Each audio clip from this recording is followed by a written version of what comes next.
Welcome to UPSC Vinod. Relevance of norm. Relevance of norm is one of the most important topic for every year means. இப்போ question வரும் வராது அப்படிங்கிறத தாண்டி relevance of நாம் இருக்கா இல்லையா அப்படிங்கிற ஒரு கான்செப்ட் வந்து எல்லா வருஷமும் வந்து நம்மளோட சிலபஸ்லேயே இருக்கு. அப்போ அதை பேஸ் பண்ணி தான் அந்த கொஷினை வந்து நம்ம ரெடி பண்ணியிருக்கோம். India pursuit strategic autonomy in multi polar world reflects contemporary adoption of non alignment moment.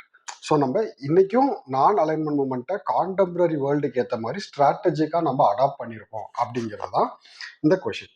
Examine the relevance of NAM. Examine the relevance of NAM in the context of India's partnership with Russia and its engagement with BRICS and SCO and Global South. நாம் அப்படிங்கிறது நான் black politics. அப்போ இன்னைக்கு India வந்து நான் black politics தான் பண்ணுறாங்களா? With respect to India's engagement with Russia, BRICS, SEO, இதை வந்து நீங்கள் வந்து டிஸ்கஸ் பண்ணுங்க அப்படின்னு சொல்லியிருக்காங்க. இப்போ introduction. India's strategic autonomy today represents an evolution rather than rejection of the norm. So yes, see the introduction. See, it is evolution of the norm, not rejection of the norm. So while classical norm emerged from Cold War bloc politics, norm 2.0 implies issue-based partnership, multi-alignment, and greater agency for developing countries in multipolar order. So norm ஆரம்பிச்சது gold வார் black பாலிடிக்ஸில் வந்து நம்ம தலையிடக்கூடாதுங்கிறதுனால. But இப்போ இருக்கக்கூடிய நாம் வந்து எது பேஸ்டாக இருக்குது அப்படின்னா implies issue based partnership. So issue based தான் இந்தியா வந்து பார்த்தீங்கன்னா எப்பயுமே மூவ் பண்ணுவாங்க. Multi alignment, greater agency for developing countries in a multipolar world. Relevance of NAM 2.0. First, Russia partnership. So அவங்க சொன்ன மாதிரி Russia, BRICS, SCO and global south. So first, with respect to Russia partnership, India maintains defense, energy, nuclear and space cooperation with Russia. Yes, while simultaneously engaging with USA, Europe and Japan. So நம்ம Russia கூட partnership பண்ணியிருக்கோம். S, அதுக்காக Russia கூட மட்டும்தான் partner பண்ணியிருக்கோம்னா கிடையாது. ரைவலரியாக இருக்கக்கூடிய USA and Japan இந்த மாதிரி கண்ட்ரிஸ் கூடயும் நாம் வந்து பார்ட்னர்ஷிப் பண்ணியிருக்கோம். So yes, this makes a strategic autonomy without exclusive alignment. நம்ம எக்ஸ்க்ளூசிவாக எங்கேயும் அலைன் ஆகலை. So Russia's partnership is not only merely confined towards Russia. We also partnered with USA, Japan and Europe. This makes the strategic autonomy.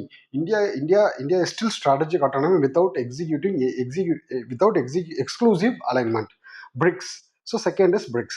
India uses BRICS to push more representative global financial architecture.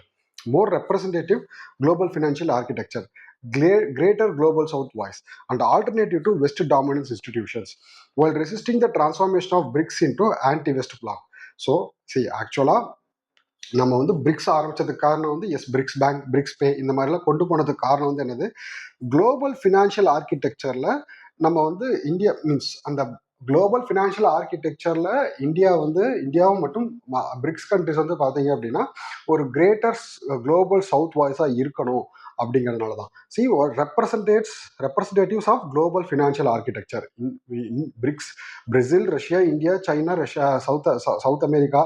So இந்த countries எல்லாமே வந்து என்ன பண்ணணும்னா ஒரு ஒரு financial institution architecture லெவலில் ஒரு greater representation இருக்கணும். பிகாஸ் ஃபினான்ஷியல் இன்ஸ்டிடியூஷன்ஸ் பொறுத்தவரையும் வெஸ்டர்ன் பிளாக் தான் டாமினண்ட்டாக இருக்குது. IMF, வேர்ல்டு பேங்க் இதெல்லாமே even though it seems to be common bloc, but it is mildly tilted towards west.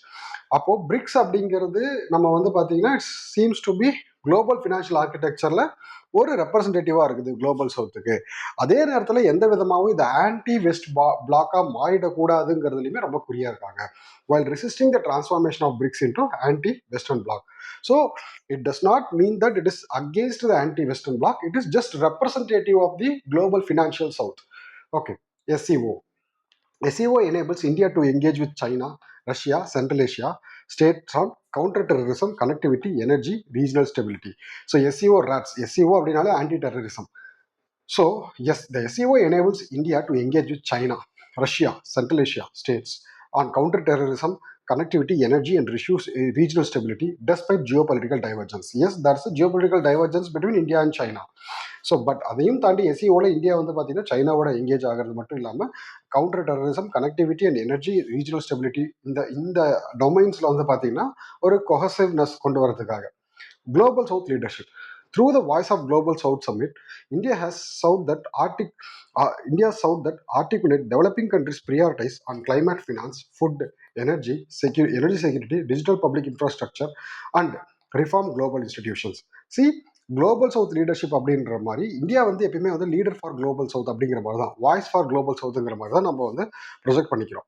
அது மூலயமா வந்து பார்த்தீங்க அப்படின்னா டெவலப்பிங் கண்ட்ரிஸோட priorities, climate financing, food, energy security, digital public infrastructure of and reforms of global institutions, இது எல்லாத்தையுமே நம்ம வந்து பார்த்தீங்கன்னா இப்போ இதுதான் இந்தியாவோட பிரதானமாக எல்லா மீட்லையும் முன்வைக்கக்கூடிய ஒரு டாப்பிக்காக இருக்கிறது.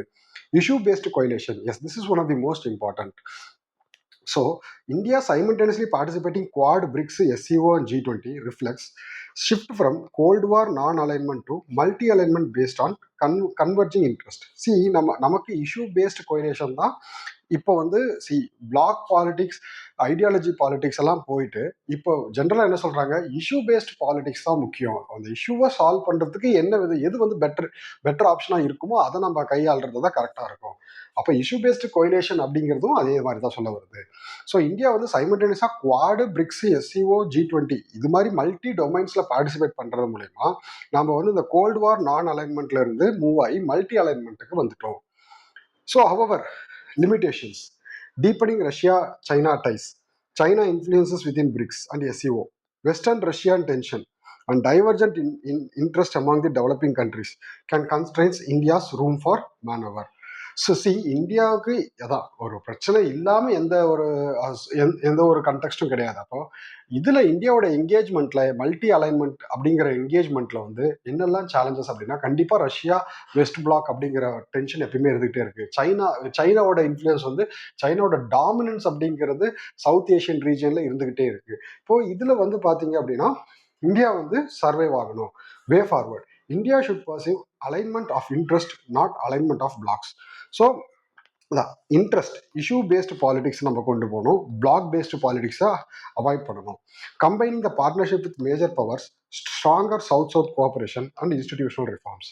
Conclusion: NAM 2.0 is therefore not a revival of Cold War non-alignment but contemporary transformation. NAM 2.0ங்கிறது ரிவைவல் ஆஃப் நாம்னு இல்லாமல் டிரான்ஸ்ஃபார்மேஷன் ஆஃப் நாம்னு இருந்தால் இன்னும் பெட்டராக இருக்கும். into strategic autonomy, multi-alignment, global south agencies. It enables India to navigate greater power rivalry while retaining independence choices and shaping multipolar and inclusive global order. So, Indiaவோட global, it enables India to navigate great power rivalry. So, with retaining independence in choice. அது strategic autonomy என்னதான் எங்கே சொன்னாலுமே நம்ம ஃபைனலாக conclusion வந்து strategic autonomy retain பண்ணணும். இந்தியாவை strategic autonomy retain பண்ணணும். மல்டிபோலார் வேர்ல்டில் நம்ம வந்து பார்த்தீங்கன்னா நம்மளோட இண்டிபெண்டன்ட் சாய்ஸ் கண்டிப்பாக இருக்கணும். அதே மாதிரி இன்க்ளூசிவ் குளோபல் ஆர்டர் நம்ம வந்து ப்ரொஃபஸ் பண்ணணும், ப்ரொஜெக்ட் பண்ணணும் அப்படிங்கிறது தான். This question we can expect in the type of this format also. அப்படி இல்லைனா ஜென்ரலாக கேட்கும்போது கூட ரெலவன்ஸ் அப்படின்னு சொல்லும் போது கூட ரஷ்யா பார்ட்னர்ஷிப், பிரிக்ஸ், இதை நம்ம வந்து ரெலவன்ஸ் ஆஃப் நாம் இன் டுடேஸ் வேர்ல்டு அப்படின்னு கேட்டால் கூட இதை வந்து நம்ம எழுதலாம். ஓகேங்களா? தேங்க்யூ.